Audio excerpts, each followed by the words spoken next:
Assalamualaikum warahmatullahi wabarakatuh. Perkenalkan, nama saya Muhammad Farudin Haq. Di sini saya akan menjelaskan pernikahan beda negara. Perkawinan beda negara merupakan salah satu contoh fenomena globalisasi budaya yang signifikan. Fenomena ini meningkat pesat seiring berjalannya waktu. Tidak hanya dipicu oleh faktor ekonomi, tetapi juga oleh perspektif sosial dan budaya yang semakin terbuka.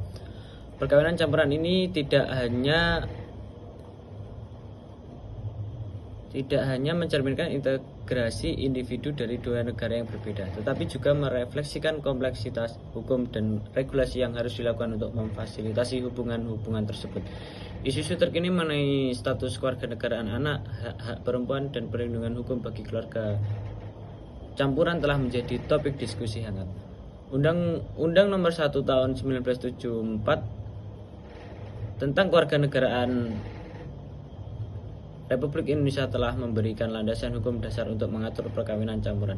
Namun tantangan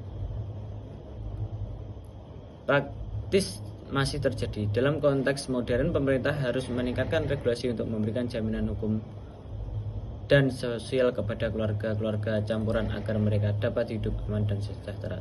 Seperti pernikahan antara Erna Megawati yang merupakan warga Indonesia dan Konichira yang merupakan warga Jepang.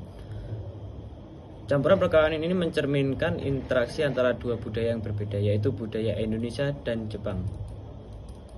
Pernikahan mereka dapat dilihat sebagai simbol globalisasi dan pertukaran budaya yang semakin meningkat di era modern. Selain itu, keberadaan anak-anak mereka, Natsuki dan Ritsuki, yang tumbuh dalam lingkungan bilingual dan bikultural menunjukkan adaptasi yang baik terhadap kedua budaya. Perkawinan campuran ini juga menyentuh isu-isu hukum yang kompleks. Berdasarkan Undang-Undang Nomor 1 Tahun 1974 tentang perkawinan antara warga negara Indonesia dan asing harus memenuhi persyaratan tertentu. Jika terjadi perceraian, dapur akan bergantung pada tempat tinggal pasangan tersebut, apakah di Indonesia atau Jepang. Dalam hal ini, hukum yang berlaku bisa merujuk pada hukum Indonesia atau hukum Jepang. Anak-anak hasil perkawinan ini, Natsuki dan Ritsuki, memiliki status kewarganegaraan yang unik. Berdasarkan Undang-Undang Nomor 22 Tahun 2006 tentang kewarganegaraan, anak-anak tersebut dapat memperoleh kewarganegaraan dari orang tua mereka sesuai ketentuan yang berlaku. Hal ini menciptakan identitas ganda bagi mereka yang dapat berfungsi sebagai jembatan antara kedua budaya. Proses perceraian antara Megawati dan Konichira akan bergantung pada pengakuannya dari hukum negara mana yang berlaku. Jika di Indonesia, Undang-Undang Perkawinan dan Kewarganegaraan akan berlaku, serta hukum Islam jika salah satu pihak adalah Muslim.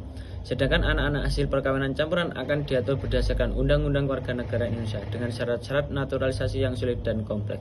Jika perceraian tetap terjadi di Indonesia, maka hukum yang berlaku adalah UU Perkawinan Nomor 1 Tahun 1974 dan Kewarganegaraan Nomor 12 Tahun 2006.